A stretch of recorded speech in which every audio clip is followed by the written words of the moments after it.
Amigos, regresamos al programa. Estamos en estos momentos con el doctor Jimmy Sotomayor. Él es abogado, analista político, nos va a acompañar para hacer el análisis político de esta hora. Jimmy, ¿cómo estás? Mucho gusto. ¿Qué tal, Alberto? Gusto estar saludarte. contigo. Gracias por estar aquí en el programa. Hemos estado hablando con Francis Batters de política internacional. Vamos a hablar ahora un poco de política nacional. ¿Cómo ves tú el panorama político para el 2026, Jimmy? Creo que hay una ausencia de líderes claramente marcada. Creo que va a pasar lo que ha estado pasando en las últimas elecciones, que es la aparición de un caudillo como supuesto salvador de un caos ocasionado por el anterior gobernador, en este caso por Dina Boluarte. Sí. ¿A quién veo perfilado en estas próximas elecciones? Antauro Humala. Porque tiene una propuesta no conveniente, pero sí una propuesta radical. Y eso es lo que está buscando la población hoy. Claro. Un cambio de timón marcado, sí, para que encuentren en esta persona, repito, en un caudillo, una esperanza de cambio que no lo ha tenido ni la izquierda tradicional, sí, ni la derecha tampoco. Entonces, veo un panorama complicado y veo también ya algunos movimientos de parte del fujimorismo, ¿no? Sí. Tratando de no caer nuevamente en este binomio que siempre los ha llevado a perder, ¿no? Sí. Entre Keiko y cualquier cosa que se ponga, o cualquier persona que se ponga al frente, siempre sale perdiendo. Entonces, están tratando de hacer un control de daño, se puede decir, presentando a la figura de Alberto Fujimori como postulante de la presidencia, ¿no? ¿Tú crees que Alberto Fujimori sea la pieza de recambio del fujimorismo después de Keiko? Solo por medios, solo para medios de comunicación. Jurídicamente, él está impedido de postular a la presidencia. Sí. Pero Keiko se integraría en la plancha presidencial ante una eventual muerte de su papá. Lo que yo creo que va a hacer es que van a presentar a Alberto Fujimori como postulante a la presidencia, sí, van a jalar ese voto duro del fujimorismo de Alberto Fujimori, y cuando el Jurado Nacional de Elecciones le diga no puedes postularle, Alberto Fujimori va a decir, bueno, yo estaré como consejero que presente la candidatura Keiko Fujimori, y esa creo que es la estrategia, ¿no? Dentro de Fuerza Popular hay un tema de apellidolatría.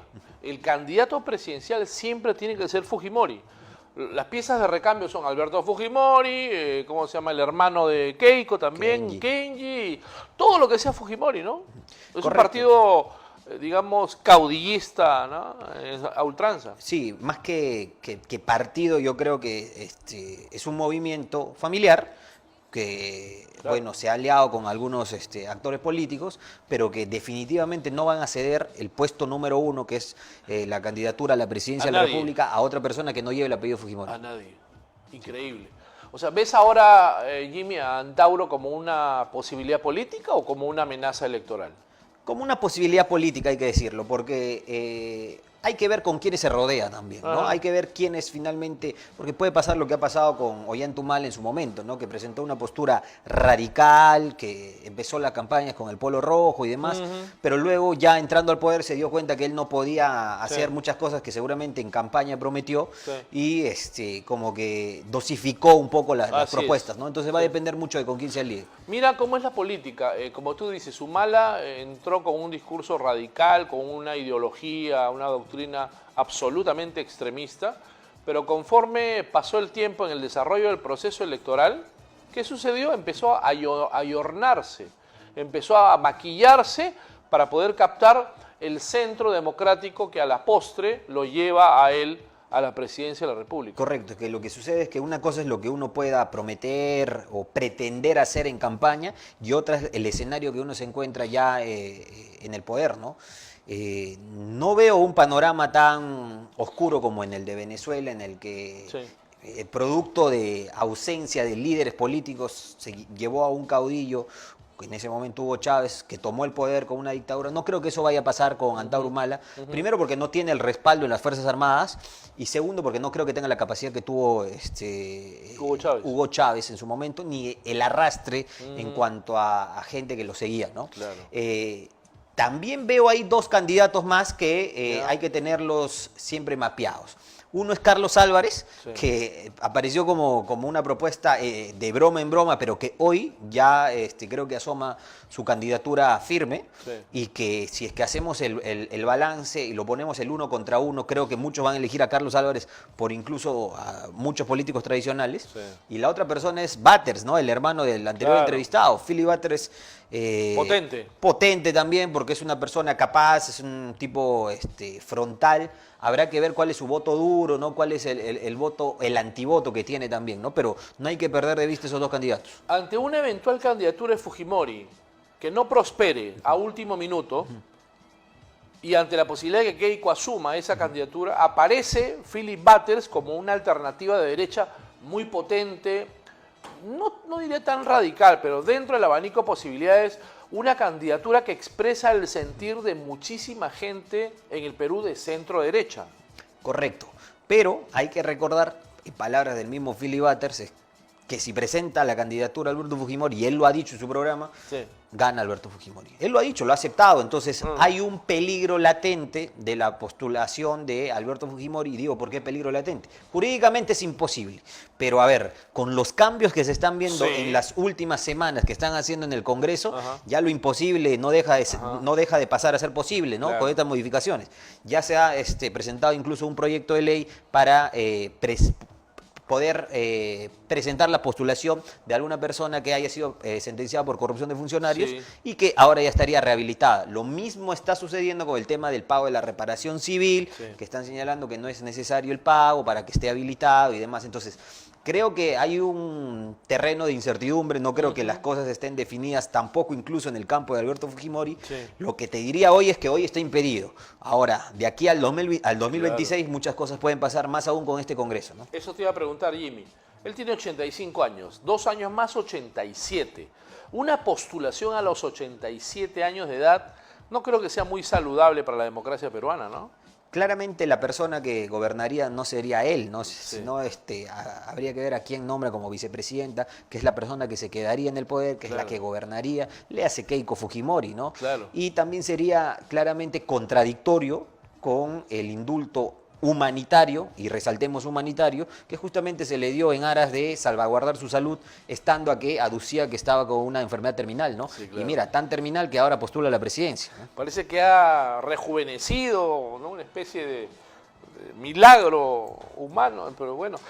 ¿Tú ves posibilidades de que exista dentro de este abanico que estamos analizando un outsider, un desconocido en la política peruana que pueda derrotar en una hipotética segunda vuelta a una Keiko, a un Philip Butters, a un Carlos Álvarez? Yo creo que sí puede aparecer. Puede. Y digo puede aparecer porque hoy no existe, pero puede aparecer así como apareció el lápiz, que nadie lo tenía mapeado, Sí. que nadie sabía ni siquiera de su postulación 2 años antes, nadie se imaginaba. Sí, una semana antes creo Una que nadie semana sabía. antes, efectivamente, ¿no?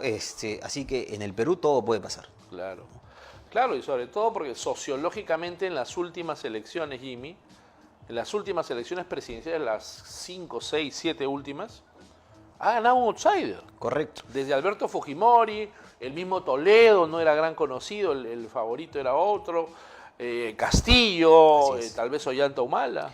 Y el voto del sur ha sido fundamental en las elecciones en las cuales han ganado los outsiders. Sí. El norte lo ha tenido claramente marcado el fujimorismo, pero no le ha alcanzado. Ajá. A pesar que ha copado Piura, Tumbes y demás, el sur Sí. creo que ha definido las elecciones en las últimas elecciones, valga la redundancia, en nuestro país, ¿no?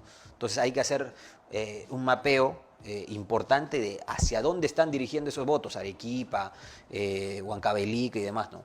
¿Qué posibilidades tú le ves, Jimmy, al Partido Aprista, al Partido Popular Cristiano, a Acción Popular, como instituciones tradicionales? ¿Le ves alguna opción? Creo que objetivamente ellos lo único que pueden aspirar es a algún curul en el Congreso. ¿O salvar la valla? Exactamente, ¿no? Salvar la disolución del partido, que bueno, que siga subsistiendo como tal, pero no le veo ninguna posibilidad para que ocupen el puesto de la presidencia, ni siquiera para que peleen los 5 primeros puestos. Ajá. Hernando de Soto.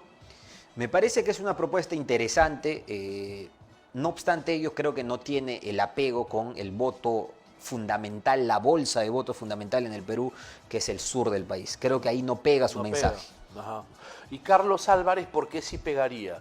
Porque no está ligado a la política, porque es un profesional de la imitación muy competente, muy gracioso. Creo yo porque, primero, que no es un político tradicional, ¿Ya? y segundo, que creo genera más empatía con las personas de a pie, ¿no? Ajá. Con el peruano común, ¿no? Él se A pesar, desliga, Jimmy, ¿no? que no está preparado para gobernar. Claramente no está preparado para gobernar, pero lo mismo sucedió con Castillo, lo mismo sucedió con Antauro. A ver, si me preguntas entre los últimos presidentes quiénes eran los que estaban preparados para gobernar, yo diría Alejandro Toledo por los estudios de especialización afuera, Pedro Pablo Kuczynski por sus antecedentes y por ahí Alan García, ¿no? Nada más. Nada más, ni siquiera el propio Alberto Fujimori. O sea, la gente ahora vota como una manera de respuesta antisistema por los candidatos menos preparados. Por supuesto.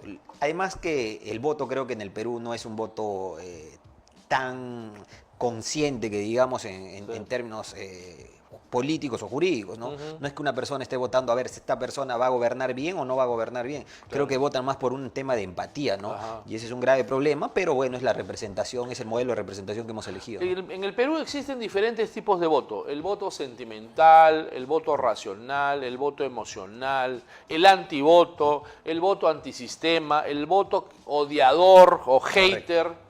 De estos votos, el antisistema ha tenido en los últimos años gran aceptación. El antisistema y el voto odiador, como lo has denominado, ¿no? Porque creo que por eso se explica un poco la pérdida de Keiko Fujimori en las 3 últimas elecciones, ¿no? No ha podido, si bien es cierto ha pasado a segunda vuelta, no ha podido derrotar a ninguno, ¿no? Y se ha quedado por poco, es cierto. Es por eso que decía que también mucho cuidado con este voto que le va a sumar ahora a su padre, Alberto Fujimori, que tal vez con ese voto podría ella, por fin, luego de 4 elecciones, llegar a la presidencia. Pero en esta última elección, mira, hasta Mario Vargas Llosa lo ha apoyado a Keiko y no ha ganado la elección. Efectivamente, ¿no? Para que te des cuenta de cuán fuerte es el antivoto del fujimorismo. El antivoto es demasiado fuerte. Muy fuerte. Así como tiene un voto asegurado por fujimorismo, tiene un antivoto también asegurado. Entonces, si recordamos las últimas elecciones, se definieron por algunos pocos votos, ¿no? No es que fue marcado tampoco, ¿no? Me hace acordar el APRA antiguamente, que tenía el sólido norte, un bastión aprista muy sólido, cautivo diría yo, y también pues el antivoto, que también el antiaprismo era muy fuerte en esa época, ¿no? Claro, y ahora hay que tener en consideración también cuál va a ser la conformación del Senado y la Cámara de Diputados, ¿no? Que con esta reforma constitucional que se hizo, habrá que ver quiénes postulan, quiénes están en esa conformación, ¿no? Y con 50 partidos, posiblemente que estén en la línea electoral, tenemos de todo como en botica.